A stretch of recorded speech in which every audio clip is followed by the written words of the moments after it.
Michelle Johnson Major grew up in Hickory, North Carolina, and was raised by two hard-working parents who had a normal, healthy relationship and raised Michelle with a great balance of love and discipline. So when Michelle grew up and met her now ex-husband, she thought she was going to live happily ever after, just like her parents. On the contrary, Michelle became entangled in a relationship that quickly spiraled down a dangerous path.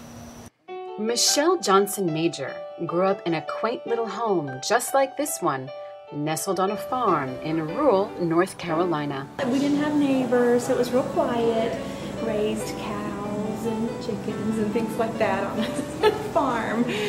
Michelle knew she wanted to be an artist when she was only 5 years old. I can remember I was always the kid, the teacher put my pictures up on the bulletin board, and I was the one, draw this for me, and I just always loved it, and that's my passion. She would go on to earn her BA in art education from Appalachian State University. And since then, Michelle has been a devoted teacher, all the while pursuing her passion for art, always painting on her spare time.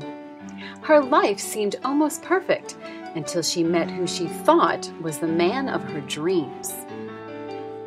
It was a whirlwind courtship. I met him in church on Christmas Eve, and we both sang in the choir, and he had just joined our choir during this candlelight service, and it was, I mean, you can't ask for more romantic than lighting candles, and he was just so into everything I said. He just wanted to know more and more about me, and just, I really enjoyed the attention that he paid me, and we just, after a couple dates, we never left each other's side, and we liked it like that. And within 6 months, we decided to get married. Michelle Johnson Major was going to live a fairy tale life. She had met the seemingly perfect man at the seemingly perfect place, but she was not prepared for what was to come. My ex, he was actually a drug addict. So when that was introduced into our dating relationship was a drug relapse. And that caused a lot of problems because there was violence involved. Whereas before, there had never been anything except this honeymoon romantic dating period. And once this drug relapse entered, there was name calling and just, he shoved me. But after the relapse ended and he cleaned up, he could easily say, well, all that was because I was on drugs. That's not really me. And I believed that until eventually those behaviors started carrying over into our regular life when he wasn't having a relapse. To escape, she began to paint fiercely, articulating on a canvas what she couldn't say to anyone. The relationship took a dramatic turn when she became pregnant. She said he didn't want to compete for her attention. Knowing what I know now is that abusive narcissistic personalities, like the world, it's revolving around them, and we're just all players in their play.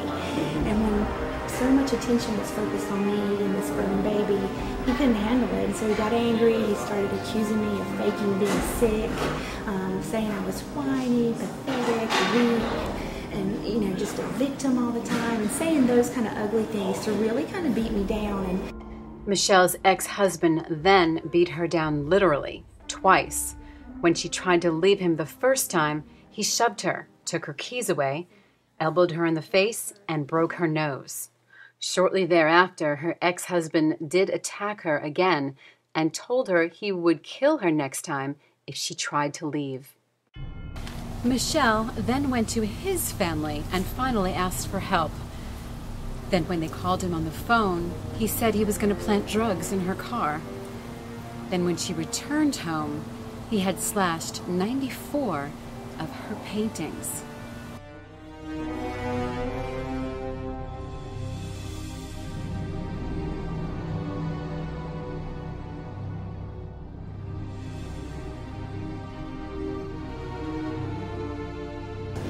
And he said, well, why don't you go upstairs and look around?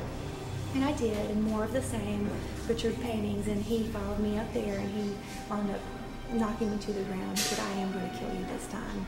and he proceeded to pin me down with his knees on my shoulders and strangle me until I lost consciousness, and he thought I was dead.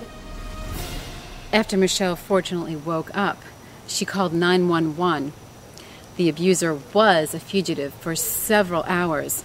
Fortunately, he was apprehended and sent to prison. For how long, we'll find out. As for Michelle, she had to remain in hiding for several months. The night he was finally arrested, he told police that once he got out, he was going to hunt me down and kill me and take my baby. So I didn't have a place to live. The police said, you've got to leave your home, or he'll find you. And so a couple from my church wound up taking me and my newborn baby in, and we lived with him in hiding for about 8 months because his mother bailed him out, and he wound up being free for almost a year until he finally pled guilty to assault by strangulation. What's shocking is that he only went to prison for 28 days for the crime he committed against Michelle. He returned to prison for 7 months for possessing drugs and violating his probation. It doesn't seem like it's the crime if it happens in your home. You know, he couldn't go up and strangle some stranger without, and he wouldn't get 28 days if he came up and strangled a person in a coffee shop. Right. Because it happened in our home behind closed doors and I was his wife. Okay, then that's okay. You can go to drug rehab because that's more important. Michelle told me she went through hours of therapy, traditional therapy, but also went through art therapy as well. She painted dark images on her canvas to get rid of the darkness within her soul. She then went on to paint positive images, and those paintings are seen throughout North Carolina. I mean, I'm living with a newborn baby, trying to survive and trying to go about the functions of day-to-day life, but I'm living in fear. I was staying up every night, peeking through the blinds, thinking, when is he going to come and get us? When's he going to kill us?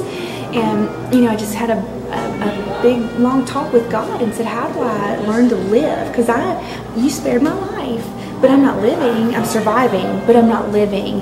And the answer kind of came in a painting, and I did a painting, and I've got it here, and it's got a sun, and it's got a path that leads back to the sun, and the sun says hope, because my friend said you need to paint some paintings of hope. But on that path, I wrote the words, be a voice. Michelle then came to the realization she wanted to be that voice of hope to other women in a crisis. And just 3 weeks later, the local newspaper called her and wanted to hear her story. Shortly after that, she began telling her story many times over. I tell my story all over the place. And, you know, I tell it to teenagers, especially. They don't get it. They're like, why would you stay there? And I tell them, you know, it's so hard to explain the mindset of a victim. You start out like you're here with your self-esteem, but all these fights, they start whittling your self-esteem, your self-worth away. He just really had a way of excusing all the bad behavior, and I bought it hook, line, and sinker because I was living in it. And I didn't have that outside, you know, because I'm not telling my mom that this is going on. I'm not telling anybody. So I didn't have that outside perspective to say, Michelle, something's not right here. That's not right. She also is part of Voices of Survivors. She's an inspiration to women across North Carolina and the United States. She is indeed a survivor. Thank you for watching.